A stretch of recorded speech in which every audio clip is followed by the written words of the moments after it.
What you're about to see is a real-life story, taken from the files of the police racket and bunko squads, business protective associations, and similar sources all over the country. It is intended to expose the confidence game, the carefully worked-out frauds by which confidence men take more money each year from the American public than all the bank robbers and thugs with their violence.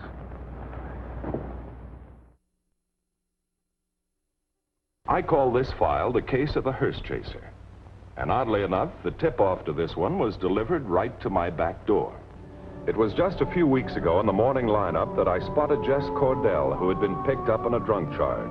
Address 511 Brewster Street. Last address, McNeil Island Federal Penitentiary. The rap counterfeiting. Occupation engraver. I'd heard that Jess was going straight since his release from prison, and except for this drunk charge, his record was clean. So I had him brought to my office for a talk. Maybe I could help him, and maybe he could help me. What's the matter, Jess? Something bothering you? You know you can open up with me, and if you're on the right, I'm on your side. You know I ain't no boozer, Captain. I guess I just had too much last night. Sure, of course. Come on, sit down, Jess. Now, it's a good thing you're not on parole like Lou Christie. Who? Oh, yeah, I heard he was out. I don't suppose you've seen him lately. Me? No, Captain. He's bad medicine. I don't want no part of him. I should think not. That's why I want you to tell me the truth. Come on, let's have it. I don't know what you mean. I don't know nothing, Captain. Honest. Now, don't lie to me, Jess. One of my men told me that he saw you with him a couple of days ago. To be specific, you got into his car and drove off with him. Now, where did you go and what were you doing with him, and why did you tell me you hadn't seen him? Well, like I said, Captain, he's bad medicine. I didn't want you to think I was doing something wrong. Yeah, I saw him. Bumped into him that day. He gave me a lift home. That's all there was to it, so help me. And you're sure that's all there was to it, Jess? I'm leveling with you, across my heart. He's no good, Jess. And if you get mixed up with him, he'll only use you like he did the others and leave you holding the bag. Well, I don't know. Think it over. All right, you can go home now, Jess.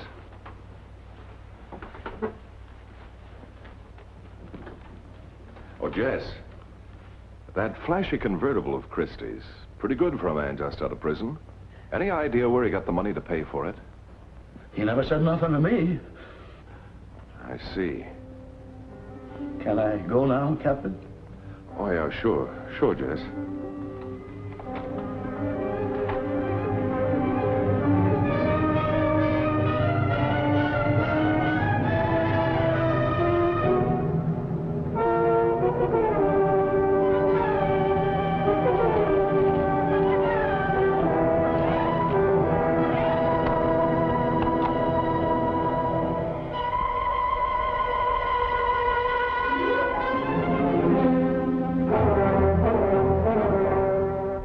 Tired? No.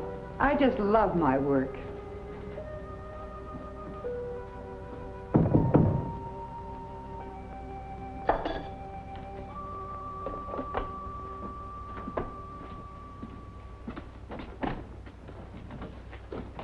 Lou, you here again? Yes, you don't seem very happy to see me. I just dropped in for a second to say hello. Oh, well, I didn't know you were working. Hello, Mr. Christie. Hello, Peggy. I'm just working on one of the pinup jobs. Yes, and Peggy sure is a pinup job, huh, Jess? Let's see if I can rustle us up a drink. Oh, no. No drinks. I suppose you gentlemen have things to talk about, so if you'll excuse me. Wait a minute. Don't leave on my account. You won't be needing me for a while, will you? Well, no. Pretty nice of my calendar company to furnish you with a model. Pretty nice for you, too, huh, Jess? Yeah, all except the dough. Well, if I had a gal like that posing for me, I'd do the job for free. Uh-huh. No, I'm sorry about not being able to give you more work, but I throw everything your way I possibly can. And I'm sorry about the short dough, too, but that's all they want to pay. Well, I guess it ain't your fault. You know, if there's anything I can possibly do, let's say, a small loan, perhaps. You know, after all, you and I have been through a lot together, huh? Thanks, Lou. I don't know, though. I've been getting by.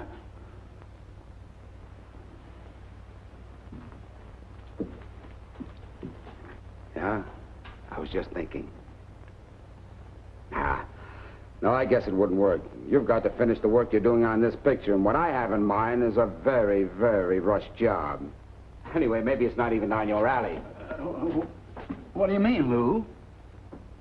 Well, my company has a new angle. They told me to dig up an artist. You know, an artist that's good at character studies. Picture of an old man came up the hard way, a big business tycoon and all that sort of stuff. And it'll pay awfully well if you can do it. I can do it. Give me a crack at it. Well, I don't know. I know you're good at pinups, and I saw the sketches you did in prison, but frankly, that's not good enough for me to go on.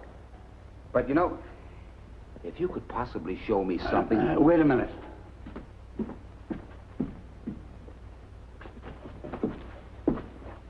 How's this? Fine, fine. What about this one? That's excellent, excellent. Will you use me, Lou? That's a deal, but there's one hitch. Time is important. How fast can you work? Like the wind. Good, but don't sacrifice quality. Don't worry about nothing. How long would it take you to paint a portrait of this man? Well, I've got to get some supplies. A couple of days, I guess. But say, this has been cut from a newspaper. How come? That's what the boss gave me. I guess he knows what he's doing. But a newspaper clipping, I don't get it. There are 2 C notes in it for you, Jess. Are you sure this ain't a racket, Lou? What's the gimmick? All right. There's no use trying to put anything over on a hep guy like you. That's my uncle in Indiana. And I just remembered it's his 25th wedding anniversary, and I want to surprise him and my Aunt Laura with it. Oh, they'll get a bang out of it. You ain't been home in years. And why all this sudden interest in your family? Well, confidentially, I hate the buzzards, but they're loaded with dough, and I'm the closest living relative. Get it? Now, that makes sense. I knew there was some angle. Jess, you said the job will take about 2 days. Well, that's not soon enough. If I don't send it off tomorrow, they'll never get it on time. Have the picture ready for me in the morning, will you? Well, I could work all night, but I need a brush and some paint. All right. Here, this should about take care of everything. And here's a bit of advice from an old friend. Lay off of the booze until this thing winds up. Well, I won't let you down, but I'll lose time on the pinup job. Oh, well, forget about that. I'll cover up for you. When do I get paid for this? Jess, you don't trust me? It ain't that, but after all, you just leave everything to me, okay? Okay.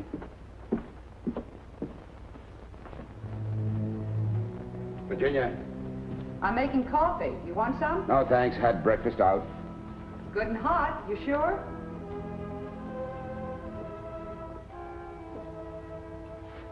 Mr. Christie, will you please answer me?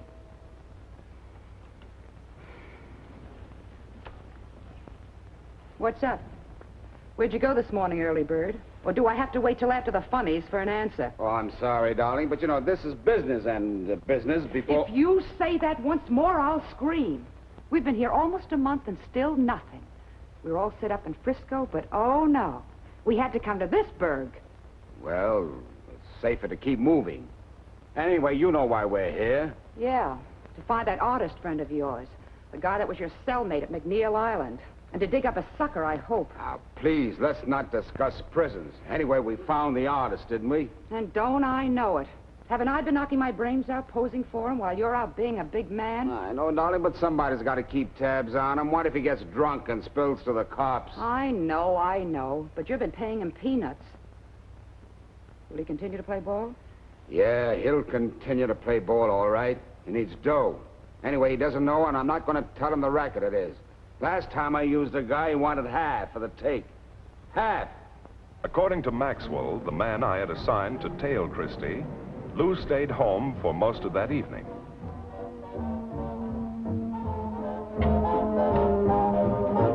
Virginia, will you please turn that thing off? All right. Thank you. You're going to work all night. It's past 12. Well, I'm coming down the stretch. I just want to check his background again.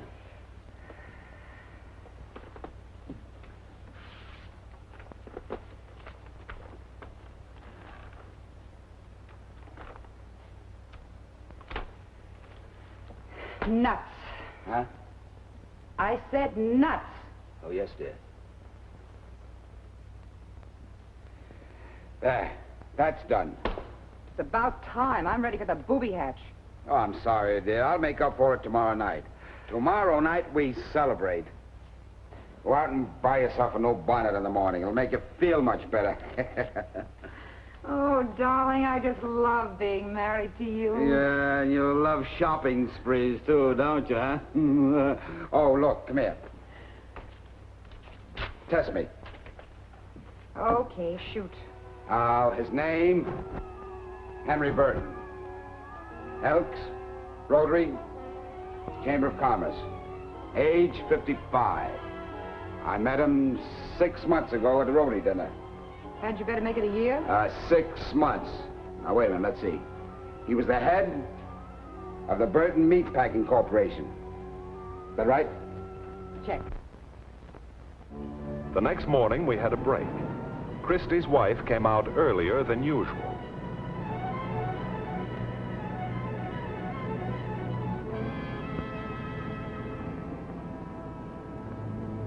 And about an hour later, Christie himself came out.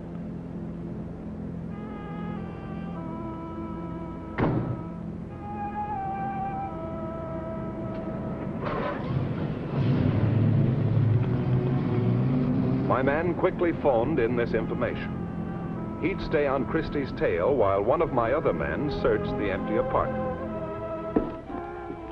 I didn't expect you so early, Lou. Did you finish it? Yes, I got it done. Never painted so fast in my life. There it is. You like it? Yeah. Looks okay. Oh, how does our little model like it? By the way, where is she? Right here. And the little model likes it fine.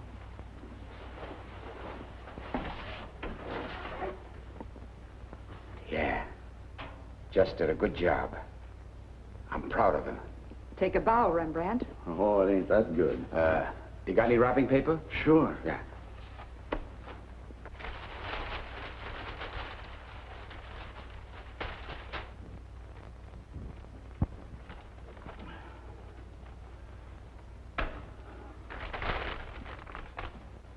Here you are. Oh, thanks.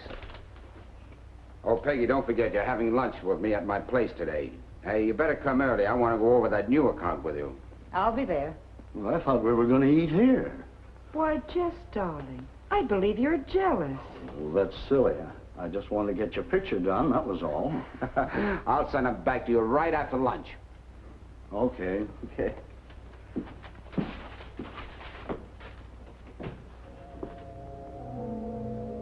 At Christie's apartment, my man had to work fast. No telling when the Christies would return. He didn't find much in the desk, but in the wastebasket, he hit the jackpot. A slip of paper with information about Henry Burton scribbled on it. News items about the late millionaire. His obituary. How about a drink, Peggy? No, thanks. It's too early in the day for me.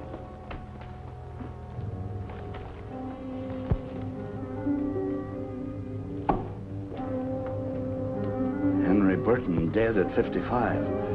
The president of Burton Meatpacking Corporation died of a heart attack. Well, I'm off to lunch. What, at Christie's place? Uh-huh. So long.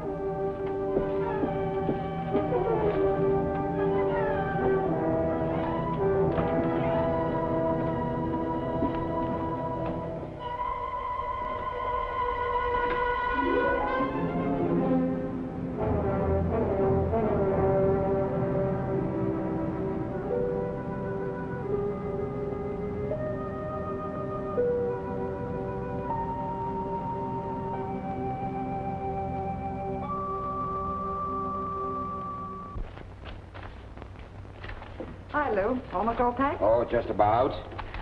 Boy, am I exhausted.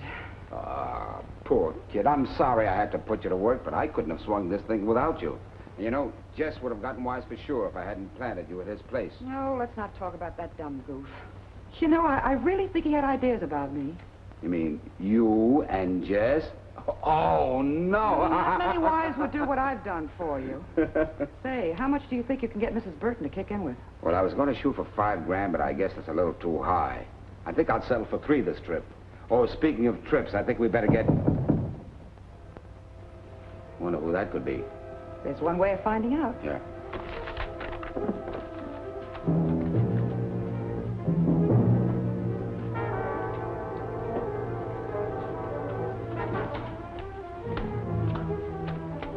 Hello, Lou. You're surprised to see me, ain't you? And you, too, huh, Mrs. Christie? Well, you certainly played me for a prize sucker. I gotta hand it to you. What's the matter, Jess? You want a cut? No, I don't want no cut. You're not sore at me, are you, Jess? We were going to cut you in after we pulled the job. Honest. I said I didn't want no cut. And then what do you want? I want that painting. Well, why don't you be a nice guy, Jess? I'll tell you what I'll do. I'll cut you in for 1/3. No, Lou. If you want to spend the rest of your life in prison, that's your business, not me. Now, let's have the picture. Now, what's the matter with you? Here, I'm giving you the chance to get out of that rat hole you live in. And instead of cooperating, you're giving me that going straight routine. It ain't no routine. I came here for that painting, and I ain't leaving without it, or I'll go to the police. Oh, no, you're not. You're gonna stay here and like and keep that big mouth of yours shut, understand? Yeah, honey, keep him covered while I go and collect the dough from Mrs. Burton. Well, what about him? What are you going to do with him? I don't know, but I'll think of something on the way. Goodbye.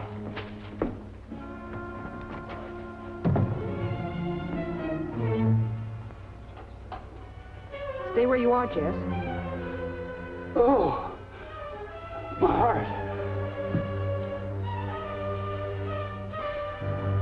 Jess? Jess?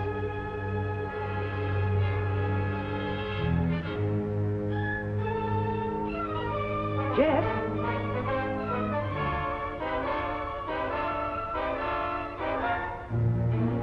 Jess? I don't try anything. Police headquarters, in a hurry. Captain Braddock, please. Yes? Oh, I'd like to speak to Mrs. Burton, please. Christie's my name. I'm afraid that's impossible, sir. You see, Well, look, I'm not a solicitor. Mr. Burton was a friend of mine. Yes, but you see, Who is it, James? Mr. Christie to see you, madam. I'll handle it, James. Yes, madam. I'm afraid your man thought I was a solicitor. Mrs. Burton, you have my deepest sympathy. Oh, thank you. Thank you. Mr. Christie. I was a friend of Henry's. Oh? I don't remember his mentioning you. But then my husband had so many friends. I don't seem to realize yet that he is gone. But if you'd care to come in, you're... Yes, I'd like to very much. This way, please.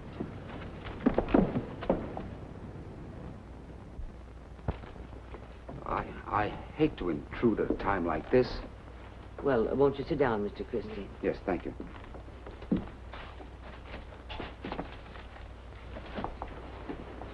Were you a business acquaintance of my husband's? Well, no, not exactly. We belong to the same organizations. Elks, Rotary. As a matter of fact, it was a Rotary dinner that we first made the deal. Deal? Well, yes, you see, I'm an artist.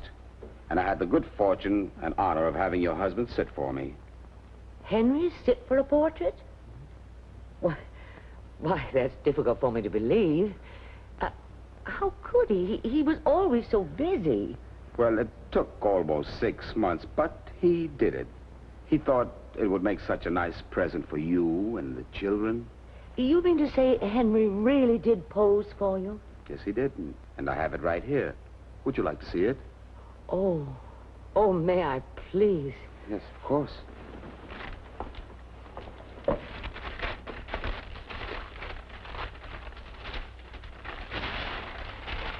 Oh, Henry.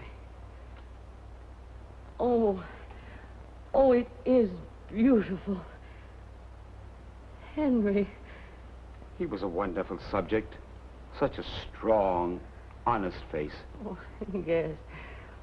Yes, I so long wanted a portrait of him, and now Now you have it. And it's only $3,000. $3,000? Why, yes, that's the price Henry agreed upon. Oh.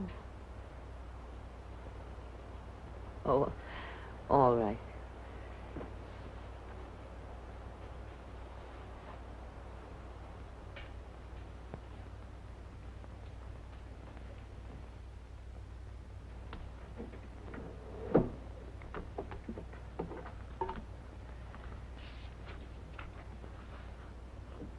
How shall I make this out, Mr. Christie? Louis R. Christie, if you don't mind.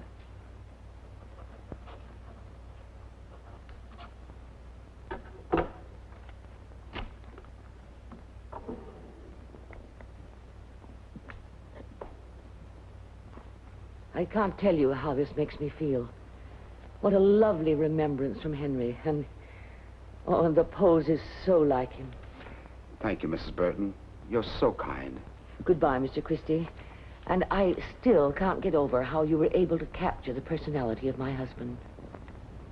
Do call again. I shall. It's a promise.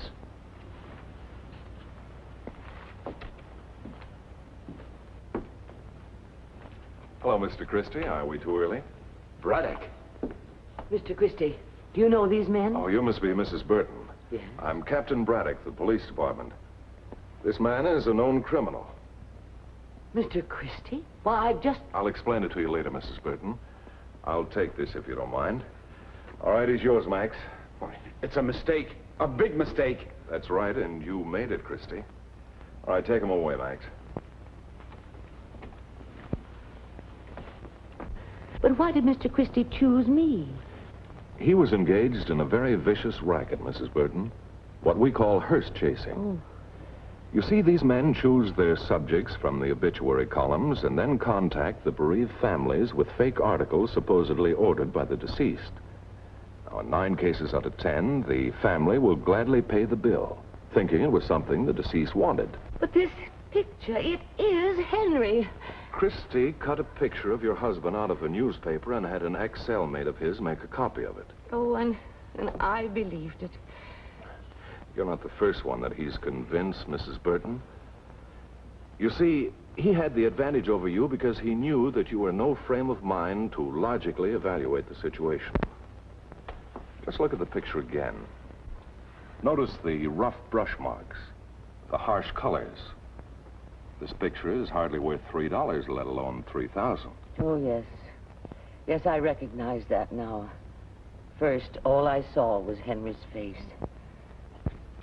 And so ended the case of the hearse chaser. Lou Christie was returned to McNeil Island just 2 months and 3 weeks after his release from there. But there are many more Lou Christies in every city of the United States. Men who are engaged in the various swindles practiced daily throughout the country. So let this story serve as a warning for you to be on the alert against the con men. If ever you're in doubt, call the police or any protective organization you may belong to.